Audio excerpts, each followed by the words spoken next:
Dass es in der Welt von Pokémon, also auch in Pokémon Go, viel zu viele legendäre Pokémon gibt, muss ich ja wohl nicht erwähnen. Doch welches dieser legendären Raid-Bosse solltest du raiden und auf jeden Fall hochpushen, erfahre es hier in diesem Video. Viel Spaß! So, da befinden wir uns auch schon. Wie ihr seht, habe ich das Ganze über God-Tier. Kann man pushen, ist okay. PvP und noch nicht im Game gemacht. Nicht im Game spricht für sich. Ich werde zwar was zu den legendären Pokémon sagen, wir kommen jetzt gleich nochmal genauer drauf zu. PvP ist halt, was man jetzt nicht so wirklich pushen sollte für Raids. Wir machen erstmal nur Raid-Angreifer. PvP-Pokémon mache ich dann hier rein. Ist dann halt, ja gut, dient eigentlich nur als Pokédex-Füller. Ist okay, kann man pushen, muss man aber nicht. Kann man pushen, ist dann halt eine gute Alternative zum God-Tier. God-Tier ist halt das Beste. So, allerdings seht ihr, hier sind halt alle Pokémon mit den Mysteriösen dabei. Ich denke, die werden wir auch machen, allerdings fangen wir jetzt erstmal mit den Pokémon an, die nicht im Game sind. Dazu allerdings machen wir eine kurze Pause. Bis gleich. Wenn dir dieses Video gefällt, lass doch eine Bewertung da. Wenn du Pokémon magst, kannst du diesen Kanal auch kostenlos abonnieren, um nichts mehr zu verpassen. Auch hast du so die Chance, bei unseren Livestreams mit an Raids teilzunehmen. Ich denke, ich habe jetzt soweit ausgemistet und wie ihr seht, noch nicht im Game, da befindet sich verdammt viel. Wir gehen auf diese ganzen Pokémon noch später nochmal genauer ein, weil ich würde jetzt erstmal sagen, wir fangen jetzt mal mit denen hier unten noch an.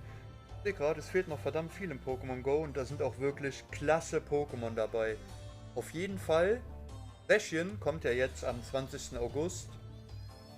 Ja, wäre ein guter Fee-Angreifer, allerdings besitzt er noch eine Extra-Form. Wo haben wir sie? Die habe ich ja extra hingeknallt. Das ist die hier. Ich denke, ihr seht den Mausanzeiger und so Sachen halt. Könnte ein sehr starker Feen- und Stahlangreifer werden. Es liegt aber am Moveset von Niantic. Deswegen packe ich ihn jetzt auch erstmal noch nicht ins Game, weil man weiß halt noch nicht, was er hat. Auf jeden Fall diese Form hier von ihm, die zweite, die kommt irgendwann in Zukunft. Das dauert aber noch definitiv etwas. Kann klasse werden. Die hat einen verdammt hohen Angriffswert. Sein Gegenstück Samazenta ist halt eher defensiv, könntest du aber tatsächlich in der Go-Kampfliga spielen, je nachdem was es für ein Moveset hat. Die andere Form von ihm ist hier, aber da habe ich ja schon mal ein extra Video zu gemacht gehabt. So, wir kommen zu Arctos. Arctos, Typ Eis und Flug, ist halt eher fürs PvP, ist auch eher defensiv tatsächlich. Wenn nicht, ihr könnt die ganzen Statuswerte selber checken, guckt auf Pokebattler oder so. Alles ist in der Videobeschreibung, auch der Tiermaker ist in der Videobeschreibung. Wenn ihr auch zu sowas selber Bock habt, das könnt ihr auch übers Handy machen. Macht das Ganze hier doch mal und sendet mir einen Screenshot über Instagram. Ich blende den Namen hier mal ganz kurz ein, aber alles befindet sich nochmal in der Videobeschreibung. Arctos tatsächlich eher ins PvP. Solltest du aber gar keinen Angreifer haben, kannst du auf ist okay machen, dass es hier halt pusht. Gibt aber bessere Pokémon. Mammutel als Beispiel jetzt mal. Galaflampivian. Wir müssen ein bisschen voran machen. So, Tobutz. Ja, tut mir leid, aber Tobutz, regionales Pokémon. Relativ gute Werte, aber Mewtwo und Co. sind um einiges besser. Wenn man das Ganze jetzt ohne Krypto-Pokémon, sollte es halt Krypto-Pokémon geben, dann sage ich dazu was. Hier PvP, natürlich ein Krypto-Arctos spielt ja halt eher als normales PvP, nicht Raids. Ich meine, du kannst für Arctos auch jetzt in der Krypto-Form benutzen, wenn du halt Raids spielen willst. So, egal. Celebi, tut mir leid, du kommst auch auf Habe ich Celebi schon mal im PvP gesehen? Eigentlich jetzt nicht. Müsste ich jetzt PvPoke checken. Ich packe dich jetzt mal auf sollte mir da irgendwas anderes zu einfallen. Dann werde ich das ändern. Cobalium. Ist okay, gibt aber bessere Pokémon. Ich packe dich jetzt auch erstmal auf Wenn sich halt was ändert, schreibe ich es in die in die Kommentare rein. Ihr könnt aber auch eure Meinung in die Kommentare posten. Das ist alles okay. Kann mit Kritik leben und so weiter. Cresselia, safe PvP. 1500 und 2500er Liga. Eher in der 2500er Liga gesehen. Spielt ja auf jeden Fall mit, ich glaube es ist Psychoklinge, Strauchler und Mondgewalt, ich denke schon. Ich werde Movesets jetzt hier nicht einblenden, ich werde es halt ganz grob sagen, auf jeden Fall. Es geht auch gleich eher ins God-Tier und kann man pushen. Sorry, falls meine Stimme so kaputt ist. Wir kommen zu Darkrai. Darkrai würde ich tatsächlich, ja, auf God-Tier packen. Sehr guter Unlichtangreifer, sehr gut. Sollte sich was ändern, das ändert sich hier nachher wahrscheinlich auch noch alles. Ihr seht ja jetzt hier, ist ja noch sehr viel Platz. Gut, wir kommen zu Deoxys in der Angriffsform. Hat verdammt hohe Angriffswerte. Ist aber eine starke Glaskanone. Kann man pushen. Allerdings würde ich halt eher zu Pokémon wie Mewtwo und sowas gehen. Wir lassen ihn jetzt mal da. Hat einen hohen Angriffswert. Ich weiß das Moveset auch noch gar nicht. Ich habe gerade nicht im Kopf. Ich habe noch nie Deoxys jetzt als Raid-Angreifer mitgesehen. Ich habe mir keins gepusht. Nur die Verteidigungsform und dazu kommen wir jetzt auch. Spielt zum PvP in der Superliga. Mit Konter, Steinhagel und was habe ich noch drauf? Kraftkoloss. Nein, nicht Kraftkoloss. Ich glaube, der kann gar kein Kraftkoloss. Psyschub ist es. Sorry. Es kann kein Kraftkoloss. Deoxys Speed bringt im Game tatsächlich nichts. Es gibt keinen Initiative-Wert. Das ist die Initiative-Form. Geschwindigkeit, deswegen kommst du auf Dasselbe gilt auch für seine Normalform. Deoxys Angriffsform kannst du tatsächlich solo machen, ist ein Level 5 Raid. Dialga spielst du im PvP in der Meisterliga. Sehr starker Drachen- und Stahlangreifer. Allerdings Melmetal öfter gesehen. Ist Melmetal mit hier in der Liste? Ja, haben wir hier. Deswegen würde ich sagen, wir gehen auch direkt zu Melmetal. Machen das auch direkt mit auf PvP. Dann haben wir auch seine Vorentwicklung Meltan noch. Es dient einfach nur dazu, um Candies zu sammeln. Entei kann man pushen. Hat einen verdammt hohen Angriffswert, guter DPS. Krypto Entei nochmal um einiges besser. Genesekt, ja gut. Ich muss dich auf packen. Du wirst jetzt nicht, wo man dich gebrauchen kann. Es gibt ja auch momentan nur Normal- und Flammmodul Genesekt. Giratina spielst du im PvP. Ich gucke gerade, ob ich irgendwas ändern müsste. 2500er Liga. Also Hyperliga. Dasselbe gilt auch, ja, für ihn. Allerdings ist es ein starker Geistangreifer, deswegen packe ich dich auf Kann man pushen oder Gotttier schon. Ich würde dich jetzt erstmal auf Kann man pushen machen. Ich glaube jetzt nicht, dass das Video hier zu lange geht. Das, was hier oben ist, solltet ihr auf jeden Fall, wenn es in Zukunft kommt, raiden und pushen. Ist halt eine gute Sache. Wir kommen zu Growdown. Kann man pushen, gibt noch einen besseren. Aber ihr seht, Growdown. Wo haben wir dich? Wo haben wir dich? Wo haben wir dich? Ich hab dich doch hier unten irgendwo mit reingepackt. Jetzt bin ich blind oder was? Oder habe ich es vergessen? Oder sind diese Extraformen überhaupt gar nicht da? Bekommt halt noch eine Protoform und die ist um einiges stärker. Hier haben wir sie doch. Ist halt um einiges besser. Bin mal gespannt, wie das umgesetzt wird. Ich denke mal, wie mit der Mega-Entwicklung, dass du Energie ansammeln musst. Heatran. Sorry, dazu sage ich gar nichts. Ho-Oh, PvP. Krypto Ho-Oh nochmal besser. Braucht aber Legacy-Attacke. Erdbeben. Den als Flugangreifer spielen, bin ich mir gerade nicht sicher. Girachi habe ich öfter schon im PvP gesehen. Ist nicht so krass häufig oder weiter oben. Allerdings kannst du es fürs PvP benutzen, solltest du halt nichts anderes haben. Aber ein Mew ist noch immer besser. Kyogre. Ich glaube, dich packe ich tatsächlich auf Gott hier. Wasserangreifer Cascado. Und es hat den Surfer ja in der Vergangenheit bekommen. Sehr guter DPS, Leute. Kyogre geht immer klar. Bekommt auch wie Growdown. Wo haben wir dich, mein Freund? Eine Extraform. Da bekommen sie einen sehr hohen Angriffsboost. Da bin ich mal gespannt, wie das umgesetzt wird. Kyurem, leider bist du noch nicht zu gebrauchen.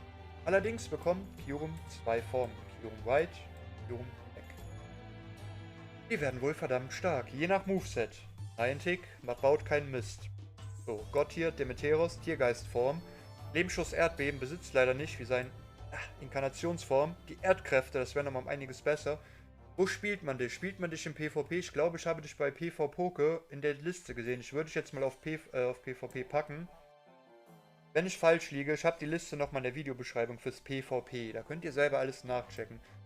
Latias und Latios muss euch auf packen. Auch wenn es halt eine relativ gute Alternative eigentlich ist. Okay, da haben wir bis jetzt noch gar nichts. Krasse Sache.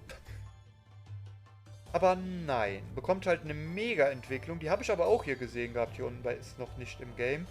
Wo haben wir euch zwei? Denn hier sind sie doch. Ich denke, dann kannst du sie als Drachenangreifer benutzen, Fragezeichen.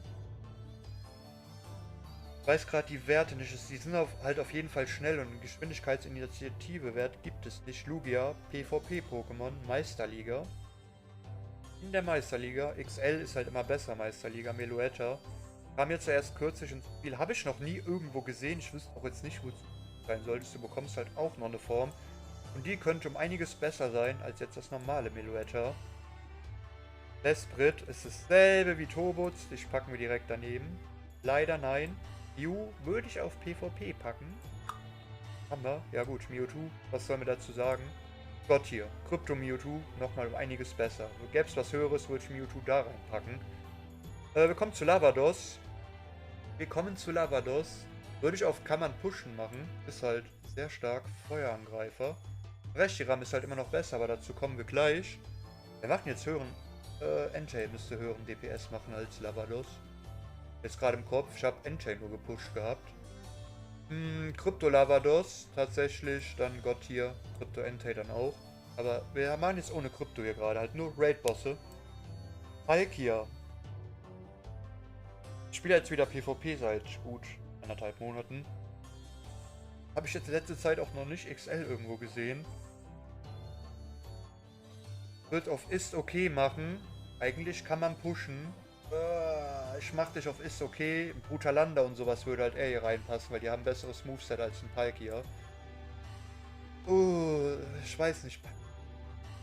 Der Angriffswert, aber Attacken stimmen nicht. Raikou kann man pushen, Elektroangreifer, kommt aber kommt aber gleich noch ein besserer. Dazu kommen wir aber gleich. Rayquaza, beliebt bei den Fans, beliebt bei allen Pokémon-Spielern, egal welches Spiel jetzt, egal ob Go oder Hauptteile. Bekommt auch eine Mega-Entwicklung und das geht nochmal über Scott hier. Es bekommt einen verdammt hohen Angriffsboost, das ist schon abnormal. Dasselbe gilt natürlich auch hier für, ups, sorry, da packen wir dich wieder hier rein. Mewtwo X, Mewtwo Y, kommt alles nochmal über Gott hier. Regi-Eis, da sage ich gar nicht zu. Regigigas dasselbe. Pokédex-Einträge sind das hier alles. Mit Celebi, aber ich hab's halt schon mal im PvP gesehen, halt nicht so oft. Ich lasse ihn jetzt erstmal da. Regirock dasselbe, du kommst auf Registil PvP Pokémon mit XL 2500er Liga. Normal halt ja. Super, perfekt. Superliga 1500, kannst du spielen. Mit dem Zielschuss als Sofortattacke Reshiram. Mache ich auf Gott hier. Ja, mache ich auf Gott hier. Krasser Feuerangreifer, Feuerzahn und Hitzekoller. Suicune habe ich oft im PvP 2500er Liga gesehen. War aber eher das Krypto mit dabei. Lassen wir es trotzdem jetzt hier drin, genau wie mit Arctos. Normal, Suicune habe ich aber auch schon erlöst gesehen, also. Terrakium. Oh Gott. Ich hab dich nicht gepusht. Ich hab dich aber geradet. Ich hab Candies von dir. Ich hab's aber schon mal gesehen gehabt. Als Gesteinsangreifer war es allerdings. Das Typ Kampf und Gestein. Ist okay, allerdings gibt es halt billigere Gesteins-Pokémon. Ramaidon jetzt zum Beispiel ist um einiges besser. Rihornio ist besser. Bist du besser? Ich denke schon so. Du kommst auf Gott hier, Elektroangreifer.